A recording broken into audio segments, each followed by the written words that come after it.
ठरलं तर मग या मालिकेच्या आजच्या भागामध्ये अर्जुनला चैतन्यचा फोन आलेला असतो. अर्जुन म्हणतो बोल रे, तर चैतन्य म्हणतो अरे काही नाही, मी वात्सल्य आश्रमचे पेपर बनवायलाच घेतले होते. परंतु आता मला एक सांग, वात्सल्य आश्रमचे संस्थापक म्हणून आता आपल्याला सायली वहिनीचंच नाव टाकायचं आहे ना? तर आता अर्जुन म्हणतो की हो सायली वहिनीच नाव टाकायचं आहे. माझं मधुभाऊंशी बोलणं झालं आहे. त्यावेळी मधुभाऊ म्हणाले की यापुढे आश्रमाचा कारभार हा सायलीस सांभाळणार आहे. त्यामुळे आता आश्रमाची हेड म्हणून तिचंच नाव टाकायला हवं. तर चैतन्य म्हणतो बरं ठीक आहे, काही काळजी करू नकोस, उद्यापर्यंत पेपर रेडी होतील, मी कॉल करेनच तुला. असं म्हणत चैतन्य फोन ठेवणार. तर त्याच वेळी अर्जुन चैतन्याला म्हणतो एक मिनिट चैतन्य, अरे तुला एक गोष्ट कळाली आहे का? महिप्त शिकरेबद्दल. म्हणजे आता महिप्त शिकरे नाही तर महिप्त बाबा झाले आहेत आणि त्यांच्या असंख्य रील व्हायरल होत आहेत. त्यांचे असंख्य भक्त आहेत. तर आता हे ऐकल्यानंतर चैतन्य म्हणतो काय महिप्त शिकरे आणि बाबा? तर अर्जुन म्हणतो की हो, परंतु हे सगळं काही काय आहे हे आम्हालाही कळत नाहीये. म्हणजे आता तो एक आश्रम चालवतोय, परंतु चैतन्य हे नक्की तो कोणाच्या जीवावर करतोय? या सगळ्याला त्याला नक्की कोणाचा पाठिंबा मिळत आहे? पैशाची मदत नक्की कोण करत आहे? कुठल्या सोर्सकडून त्याला पैसे मिळत आहेत? आणि हे सगळं काही कोणामुळे शक्य होते? हे सगळं काही आपल्याला शोधून काढावं लागेल. तर चैतन्य म्हणतो हो तू काळजी करू नकोस, उद्यापर्यंत याही गोष्टीचा मी शोध लावेनच. असं म्हणत चैतन्य आता अर्जुनचा फोन ठेवतो.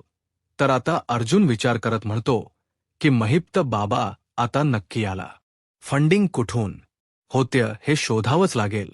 तर दुसरीकडे इथे हॉस्पिटलमध्ये आपल्याला पाहायला मिळतं की प्रियाने नागराजची अवस्था इतकी वाईट करून ठेवलेली असते की नागराजला या सगळ्याचा इतका त्रास होत असतो, पण प्रियाला मात्र हसू येत असतं. आता प्रिया नागराजला त्या एका मुलीचा फोटो दाखवत म्हणते की काल वासल्या आश्रममध्ये ते काका 2 मुलींना घेऊन आले आहे. त्यातील ही एक मुलगी आहे आणि हिलाच आपण तिथून उचलायचं आहे, हिलाच गायब करायचं आहे आणि सचिनच्या ताब्यात द्यायचं आहे. खरं तर या मुलीचं डील सचिनने अगोदरच केलं आहे. या मुलीची किंमत काय लावायची याबद्दलच डील सचिनच अगोदरच झालेला आहे. तर नागराज प्रियाला म्हणतो की मुलीचा डील. तर प्रिया म्हणते साधी सुधी मुलगी नाही, वात्सल्य आश्रमात आश्रयासाठी आलेली मुलगी. आणि हे रकेट कोण चालवणार? जी वात्सल्य आश्रम चालवते तीच, म्हणजेच सौ सायली अर्जुन सुभेदार ती मुलगी. आता तिच्या नातेवाईकांसोबत अर्जुन सायलीच्या डोळ्या देखत राजरोसपणे आता त्यांच्या नातेवाईकांसोबत त्यांच्या घरी जाणार. आता मात्र प्रियाच बोलणं नागराजला काही कळालेलं नसतं आणि म्हणूनच नागराज प्रियाला म्हणतोय एक मिनिट, तू आत्ताच म्हणालीस ना ही मुलगी आपल्याला सचिनच्या ताब्यात द्यायची आहे, मग हे नातेवाईक कुठून आलेत मध्येच? आता तू बोलतेस की या मुलीला नातेवाईकांकडे सोपवायचं, काय बोलतेस नक्की तू? अगं प्रिया, काहीतरी कन्फ्युजन असण्यासारखं बोलतेस, काहीतरी नीट समजावून सांग ना मला. तर आता प्रिया नागराजला शांत राहायला सांगते आणि म्हणते शांत राहायचं आणि शांतपणे सगळं काही ऐकून घ्यायचं. तर नागराज आता प्रियाला म्हणतो प्रिया, तर दुसरीकडे आपल्याला पाहायला मिळतं की सायली आणि अर्जुन आश्रमचा रेकॉर्ड चेक करत असतात. तर त्यावेळी अर्जुन सायलीला म्हणतो बायको, मी आश्रमचा सगळा रेकॉर्ड अगदी व्यवस्थित पाहिला आहे आणि अगदी व्यवस्थित आहे, त्यामुळे काळजी करायचं कारणच नाही. आणि आता बायको तुझा अकाउंट सुद्धा ऍक्टिव्ह झालेला आहे. खरं तर हे सगळे डॉक्युमेंट मी आता माझ्या सीएला पाठवून ठेवतो, म्हणजे तू कधीही त्याला कॉल करून सगळ्या माहितीबद्दल विचारू शकतेस.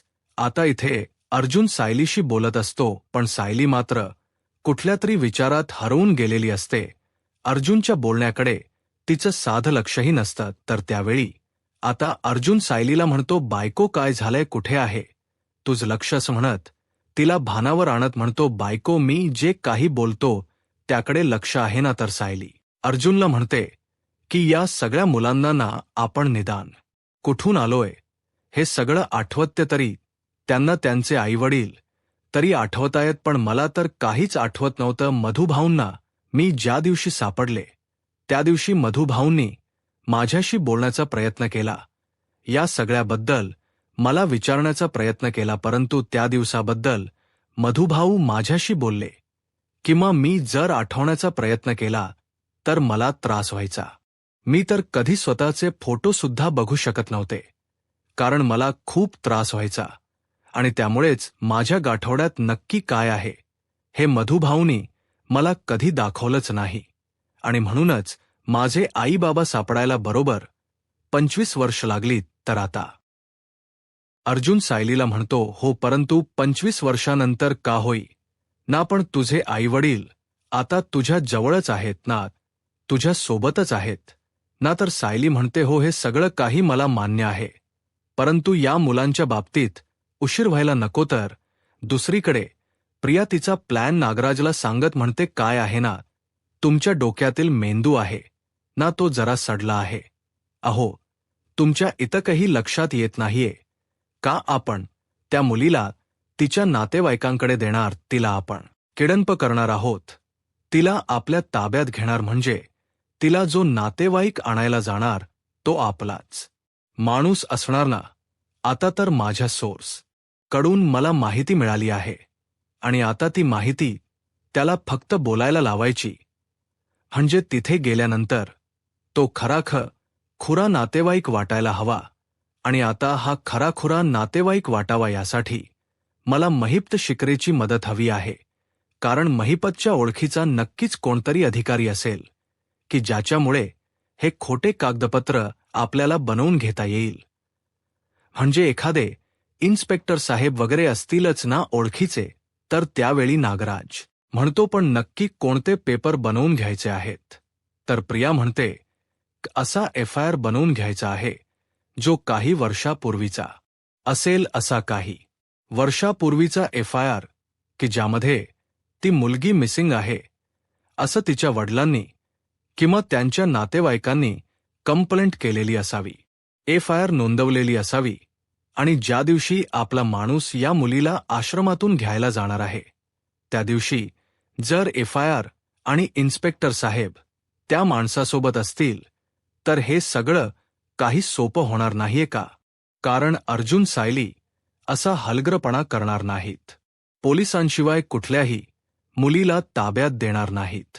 तर आता प्रियाचा सगळा प्लॅन नागराजच्या लक्षात येतो. तर दुसरीकडे सायली अर्जुनला म्हणते, मधुभाऊने जर त्यांच्या आश्रमात आलेल्या प्रत्येक मुलीची नोंद ही जर पोलीस स्टेशनला केली असती तर पुढच्या बऱ्याच गोष्टी अगदी सोप्या झाल्या असत्या. पण आता नव्याने आश्रमात ज्या काही मुली आल्या आहेत त्यांची नोंद आपण पोलीस स्टेशनला करू शकतो ना. तर अर्जुन म्हणतो, हो, पण हे सगळं काही करणार आहोत, परंतु बायको, तू हे सगळं काही यासाठी करतेस ना की तुझ्या बाबतीत जे काही घडलं ते आता कुठल्याही मुलाच्या बाबतीत घडू नये. तर सायली म्हणते, हो, माझा हाच हेतू आहे की गेली 25 वर्ष मी माझ्या कुटुंबापासून दूर राहिली, पण ती वेळ इतर कुठल्याही मुलांवर येऊ नये. मधुभाऊंना ज्या दिवशी मी सापडले त्या दिवशी मधुभाऊंनी माझी नोंद पोलीस स्टेशनला करून ठेवायला हवी होती. खरं तर या सगळ्याबद्दल पोलिसांना त्यांनी माहिती द्यायला हवी होती, कारण बाबा नक्कीच मला पोलीस स्टेशनपर्यंत शोधायला गेले असतील आणि तेव्हा बाबांना कळलं असतं ना की मीच तन्वी आहे. पण काय करणार, आपल्या मधुभाऊंना या कायदेशीर गोष्टी नाही कळत, त्यांना फक्त एकच गोष्ट कळते, ती म्हणजे माया करणं. तर अर्जुन सायलीला म्हणतो, डोंट वरी बायको, काळजी करू नकोस, तेव्हा झालेली चूक पुन्हा होऊ नये यासाठीच तर आपण आलेल्या प्रत्येक मुलांकडून हा फॉर्म भरून घेतोय ना. तर सायली म्हणते की हो, याच्यापैकी कुठल्या तरी मुलाला आपण जी माहिती ठेवतोय त्याची नक्कीच मदत होईल, त्याला त्याचे आईवडील मिळतील. तर अर्जुन सायलीला म्हणतो, डोंट वरी, उद्या सकाळपर्यंत आपल्या पोलीस स्टेशनमध्ये या सगळ्याचे रेकॉर्ड पोहोचलेले असतील. तर दुसरीकडे आपल्याला पाहायला मिळतं आता प्रियाचा प्लॅन नागराजच्या लक्षात येतो. नागराज म्हणतो आलं, आता लक्षात आलं.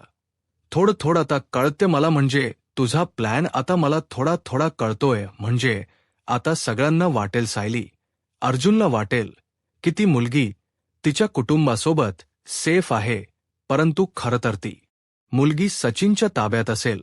हो ना? तर प्रिया म्हणते, हो, इंजेक्शनचा परिणाम होऊ लागलाय, हळूहळू मेंदू चालू लागलाय तुमचा, परंतु आता ती कागदपत्र बनवण्यासाठी आपल्याला सगळ्यात महत्त्वाचं आहे ते म्हणजे एखादे इन्स्पेक्टर साहेब ओळखीचं असणं, एखादा पोलीस अधिकारी आपल्या बाजूने असणं खूप गरजेचं आहे.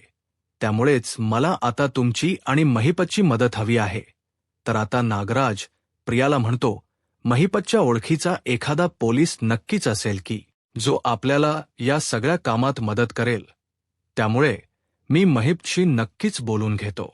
आता नागराज आणि महिपत या दोघांनी एकत्र मिळून आता पुढचे पेपर बनवण्याची जबाबदारी प्रियाने त्यांच्यावर सोपवलेली असते. तर दुसरीकडे सुभेदारांच्या घरी आपल्याला पाहायला मिळतं आता कल्पनाताई गोलूला घेऊन सायली अर्जुनच्या रूममध्ये येतात. अर्जुन म्हणतो, अरे गोलू. तर त्यावेळी कल्पनाताई म्हणतात, बरं तुम्ही दोघं आता काही करताय का? मला जरा एक काम आहे, तुम्ही गोलूला सांभाळाल का? तर सायली म्हणते, अगदी आनंदाने सांभाळू आई. तर अर्जुन म्हणतो, हो ना, त्यात काय विचारायचं असं म्हणत आता अर्जुन गोलूला उचलून घेतो आणि त्याला खेळवत असतो. आता कल्पनाताई त्यांच्या कामासाठी निघून जातात. तरी इथे गोलू सायली आणि अर्जुन सोबत त्यांच्या रूममध्ये असतो. तर अर्जुन गोलूशी गप्पा मारत म्हणतो, गोलू, आपण ना आता भरपूर खेळायचं आहे आणि तुला माहीत आहे का काही महिन्यानंतर तुझ्याशी खेळण्यासाठी तुझी एक छोटीशी बहीण येणार आहे. तर हे ऐकताच सायली म्हणते, बहीण? अच्छा, म्हणजे तुम्ही ठरवलं आहे का की तुम्हाला मुलगीच हवी? तर अर्जुन म्हणतो, हो, मला तर माहीच आहे की आपल्याला मुलगीच होणार. सायली म्हणते, हो का? तर अर्जुन म्हणतो, हो, आणि तुला माहिती आहे का आपल्या मुलीसाठी मी काय काय प्लॅन केला आहे असं म्हणत आता अर्जुन गोलूला म्हणतो, चल तुला सुद्धा दाखवतो. आता अर्जुन लॅपटॉपवर त्याने केलेला सगळा प्लॅन सायलीला दाखवत असतो आणि म्हणतो, हा बघ, हा पिंक फ्रॉक जो मी माझ्या मुलीसाठी आणणार आहे, हे सगळेच खरं तर मी खरेदी करणार आहे. तर सायली म्हणते, हे सगळे घेणार आहात का तुम्ही? तर अर्जुन म्हणतो, हो. तर सायली म्हणते, म्हणजे ती फक्त काही पिंक कलरचेच फ्रॉक करणार आहे का? तर अर्जुन म्हणतो, नाही, बाकीचे पण सिलेक्ट केले आहेत मी आणि ते सुद्धा मी बघून ठेवलेच आहेत. आणि हो, ही बघ, ही स्कूटर. तर सायली म्हणते, स्कूटर म्हणजे आपली मुलगी 18 वर्षानंतर काय वापरेल हे सुद्धा तुम्ही ठरवून ठेवल्या का? तर अर्जुन म्हणतो, ऑफकोर्स, माझ्या मुलीमध्ये तन्वी आणि सायली या दोघांचेही गुण असतील, त्यामुळे मला या सगळ्या गोष्टी अगदी व्यवस्थित माहीत आहेत आणि तसंही मला बेस्ट बाबा व्हायचंय की नाही. तर त्याच वेळी गोलू रडायला लागतो. तर अर्जुन गोलूला सांभाळत असतो.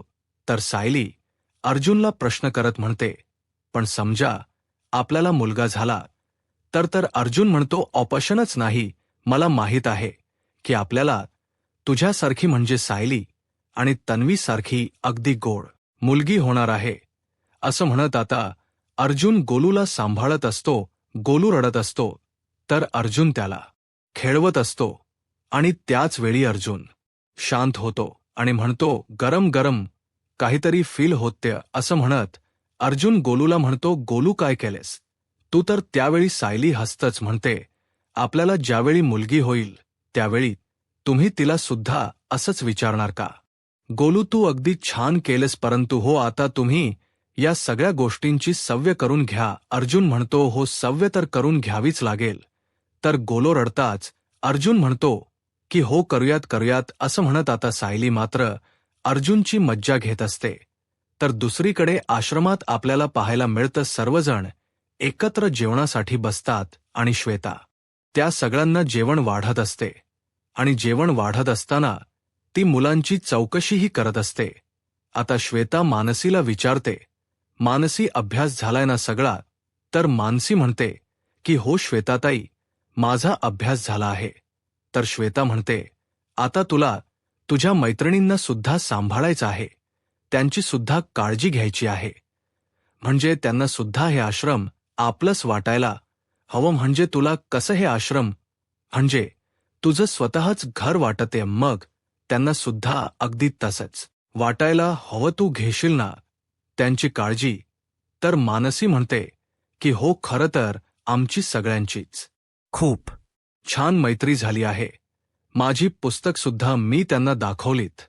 तर त्यावेळी आर्या मानसीच कौतुक करत म्हणते, वा, बरं, सगळ्यांनी आता आता पटापट जेवायचं आहे आणि ताटात वाढलेलं सगळं संपवायचं आहे. तर सर्वच मुलं श्वेताला हो ताई असं म्हणतात. श्वेता सुद्धा अगदी सगळ्या मुलांसोबत खूप छान वागत असते आणि श्वेताच हे वागणं पाहून श्वेता अगदी चांगली मुलगी आहे असंच सर्वांना वाटत असतं. तर दुसरीकडे हॉस्पिटलला आपल्याला पाहायला मिळतं की आता सर्वजण एकत्र आलेले असतात आणि पुढचा प्लॅन ठरवत असतात. तर प्रिया म्हणते की आता थोड्या वेळातच श्वेताचा कॉल येईल.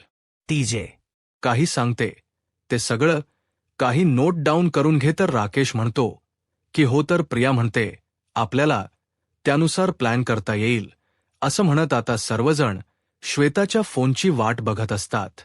आणि आता ठरल्याप्रमाणे श्वेता सगळ्यांच्या नकळतच प्रियाला फोन करते आणि तिने फोन चालू ठेवलेला असतो. प्रिया पाहते तर श्वेताचा फोन आलेला असतो. प्रिया लगेच फोन उचलते. तर दुसरीकडे आश्रमात नवीन आलेली मुलगी श्वेताला म्हणते, ताई, खूप भूक लागली आहे, भाजी मिळेल का? तर श्वेता म्हणते, हो ना, घे ना असं म्हणत आता श्वेता तिला भाजी वाढते. आणि हे पाहून कुसुमताई मधुभाऊंना म्हणतात, बघितलं ना मधुभाऊ, श्वेताने तिच्यासाठी ठेवलेली भाजी सुद्धा त्या मुलांना वाढली. तिने तिच्या वाटणीची भाजी सुद्धा तिला वाढली खरंच. तर त्यावेळी आता मधुभाऊंच्या डोळ्यासमोर असतं ते म्हणजे सायलीच चित्र. सायली सुद्धा ज्यावेळी आश्रमात आली होती त्यावेळी तिने सुद्धा प्रत्येक मुलाला, प्रत्येक व्यक्तीला असा चीव लावलेला असतो. मधुभाऊंना ते सर्वात जुने क्षण आठवतात आणि ते कुसुमताईंना म्हणतात, श्वेताला पाहिलं ना की असंच वाटतं की आपली साहू, आपली सायलीज परत आश्रमात आली आहे. इथे मात्र सगळ्यांच्या नकळतच श्वेता त्या मुलींना काही प्रश्न विचारत असते, कारण ही सगळी माहिती तिला प्रियाला द्यायची असते. फोन तर चालू असतो आणि म्हणूनच श्वेता आता त्या मुलींना म्हणते, काय ग, तुम्ही कुठून आलात? म्हणजे तुमचं गाव वगैरे काही आठवतं का तुम्हाला? तर त्यातील एक मुलगी म्हणते, नाही, मला काहीच आठवत नाही. म्हणजे माझं बालपण गावात गेलं, परंतु त्यानंतरच मला काहीच नाही आठवत. तर दुसरी मुलगी म्हणते, हो, मला सुद्धा काहीच आठवत नाही, पण आमच्या गावात एक वर्षी यात्रा होती आणि त्या यात्रेत खूप मोठी आग लागली होती. त्याच्यानंतर पुढे काय झालं मला काहीच आठवत नाहीये. तर आता या सगळ्या गोष्टी इथे राकेश नोट करून घेत असतो. तर इकडे श्वेता त्या मुलीला प्रश्न करत म्हणते, तुला तुझे आईवडील तरी आठवतायत का? तर ती मुलगी म्हणते, नाही, त्यावेळी मी खूप लहान होते, त्यामुळे मला काहीच आठवत नाहीये. मी तर शाळेत सुद्धा जात नव्हते. तर श्वेता तिला दुसरा प्रश्न करत म्हणते, मग इतके दिवस तू कुठे होतीस? तर त्यावेळी ती मुलगी म्हणते, मी पुण्यात राहत होते आणि पुण्यातील एका मंदिरात मी राहत होते. मंदिरातील गुरुजी मला सांभाळत होते. तर श्वेता तिला प्रश्न करत म्हणते, मग तू तुझ्या घरापासून त्या मंदिरापर्यंत कशी पोहोचलीस? म्हणजे तुला काही आठवतं का की तू मंदिरापर्यंत कशी पोहोचलीस? तर त्यावेळी ती मुलगी म्हणते, ते मला नाही आठवत. तर आर्या म्हणते, बरं ठीक आहे, मग तू पनवेलला कशी आलीस? तर ती मुलगी म्हणते, जे गुरुजी मला सांभाळत होते ते गुरुजी आजारी पडले, त्यांना खूप बरं नव्हतं आणि म्हणूनच त्यांनी मला इथल्या पनवेल मधल्या गुरुजींकडे पाठवलं आणि मग ते गुरुजी मला म्हणालेत की हे काका आहेत ना, ते तुला आश्रमात घेऊन जाते. तर आता श्वेता पुढचा प्रश्न करत त्या मुलीला म्हणते, आता समजा अचानक तुझे बाबा तुझ्या समोर आलेत तर तू ओळखशील का त्यांना? तर ती मुलगी म्हणते नाही, मला तर त्यांचा चेहराही आठवत नाही. आता या सगळ्या गोष्टी इथे प्रिया मात्र नोट करून घेत असते, कारण ज्या नातेवाईकाला पाठवायचं असतं त्याला या सगळ्या गोष्टींची माहिती असावी, यासाठीच हा प्रियाचा प्लॅन असतो. तर आता ह्या सगळ्या बातम्या श्वेतात तर त्यांना पुरवत असते आणि श्वेता त्या मुलांकडून सगळी माहिती घेत असते. आता जेवत असताना अचानकच मधुभाऊंना ठसका लागतो. तर आता कुसुमताई तिथलं पाणी घेऊन जातात, परंतु त्यांनी श्वेता फोनवर बोलत आहे किंवा तिच्या बाजूला मोबाईल आहे हे त्यांनी पाहिलेलं सुद्धा नसतं. आता मधुभाऊंना कुसुमताई सावरत असतात, परंतु त्याच संधीचा फायदा घेत इथे मात्र श्वेता मुलांबद्दलची सगळी माहिती विचारून घेते आणि ती सगळी माहिती ती प्रियाला पुरवत असते. आता त्या माहितीप्रमाणे प्रियाने पुढचा प्लॅन आखायला सुरुवात केलेली असते. तर नागराज आता आपल्या एका ओळखीच्या पोलिसांना फोन करतो. तर इन्स्पेक्टर साहेब म्हणतात, हॅलो. तर नागराज म्हणतो की ओळखलात ना? तर आता नागराज किल्लेदार याचा फोन आलाय हे पाहून इन्स्पेक्टर साहेब म्हणतात, नागराज साहेब तुम्ही तर जेलमध्ये होता ना, म्हणजे तुम्ही सुटलात सुद्धा का? तर नागराज म्हणतो, एवढं कुठलं मोठं आमचं नशीब, पण हो ज्या पद्धतीने या अगोदर तुम्ही मला मदत केली होती, तुम्ही माझी काम केली होती, तशी आता सुद्धा कराल ना? तर आता इन्स्पेक्टर साहेब म्हणतात की त्यावेळी तुम्ही माझे ज्याप्रमाणे किशे गरम केले होते, पैसे दिले होते, त्याचप्रमाणे आताही देत असाल तर काम करायला काहीच हरकत नाही. पण मला एक सांगा, तुम्ही जेलमध्ये असताना मला पैसे कसे पुरवणार आहात? कारण मला माझे पैसे मिळणं खूप गरजेचं आहे. तर आता नागराज इन्स्पेक्टर साहेबांना म्हणतो, काळजी करू नका, होते सगळं काही मी अगदी व्यवस्थित मॅनेज करेन. कारण आता मी एकटा नाहीये, तर आमची टीम आहे, अख्खी टीम आहे. आम्ही अख्खी टीम एकत्र मिळून या सगळ्यावर काम करत आहोत. तर इन्स्पेक्टर साहेब म्हणतात, मग काही हरकत नाही, पण आता काय नक्की काम करायचंय? तर नागराज आता आपल्या मित्राला म्हणतो की आता काय करणार बाबा, तू माझा मित्र आहेस आणि तू पोलिसात आहेस, याचा तर मला फायदा करून घ्यायलाच हवा. आता तुला माहीतच असेल ना माझा मुलगा राकेश, मग आता माझा मुलगा राकेश सचिन नावाच्या व्यक्तीला तुझ्याकडे घेऊन येईल. आता सचिन आल्यानंतर तुला जे काही सांगेल ते फक्त फॉलो करायचं आहे आणि मग काय, तुझं प्रेम सुद्धा तो सचिनच करेल. तर आता वाट बघतोय, तुझी वाट बघून बघून आम्हाला सुद्धा कंटाळा आलाय. तर सायली म्हणते, बर आपला गप्पा बस, आता खाऊयात ना, असं म्हणत सर्वजण एकत्र कैरी, बोर, चिंचा यांचा आस्वाद घेत असतात आणि आश्रमातील सगळीच मुलं खूप खुश असतात आणि त्यांच्या चेहऱ्यावरचा आनंद पाहून सायली हे तर येणाऱ्या पुढील भागात आपल्याला पाहायला मिळतं. अर्जुन सायलीला फोन करतो आणि म्हणतो, मी आता पोलीस स्टेशनला आहे, तू पोलीस स्टेशनला येऊ शकतेस का? तर सायली पोलीस स्टेशनला येताच अर्जुनला म्हणते, तुम्ही मला इतकं घाईने का बोलवून घेतलं? तर अर्जुन म्हणतो, ती मुलगी. आता सायली ज्यावेळी त्या निरागस मुलीला पाहते त्यावेळी सायली अर्जुनला म्हणते, मला असं वाटतं की त्या मुलीला आपण वात्सल्य आश्रमात घेऊन जावं. तर आता सायली वात्सल्य आश्रमात येताच मधुभाऊ सायलीला म्हणतात, ही खास भेटवस्तू खास माणसांसाठी. सायली मधुभाऊंना विचारते की काय आहे ही? मधुभाऊ तर सायली म्हणते, उघडून तरी बघ. आता ज्यावेळी सायली उघडून पाहते त्यावेळी अर्जुन म्हणतो, वात्सल्य आश्रमचे चीफ म्हणून तुमचं नाव मिसेस सायली. अर्जुन सुभेदार. आता हे ऐकल्यानंतर सायलीच्या डोळ्यामध्ये आनंद अश्रू असतात, परंतु प्रिया हे आनंद अश्रू जास्त काळ टिकणार नाही. यूट्यूब चॅनलला सबस्क्राईब करा आणि व्हिडिओ लाईक करा. धन्यवाद.